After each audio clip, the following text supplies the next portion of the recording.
Teka muna, pwedeng pakinggan mo muna.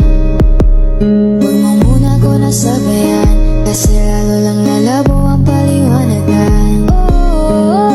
Paano pa sisimulan kung matatapos na? Masisisi mo ba kung napapagod na? Kahit na mahal kita, hindi sapat na dahilan na manatili pa sa tabi mo. Kaya ko namang nilaban ka pa, alam mo na iningatan kita, kaso lang may hinahanap ka pa. Nagkulang pa rin kahit lahat ay ginawa ko na. Sarili mo na ang uunahin ko. Patawad kung kailangan ko na lumayo sa piling mo.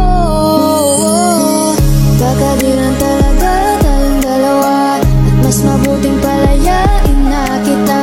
Ayoko na maging lunas o maging pamunas ng mga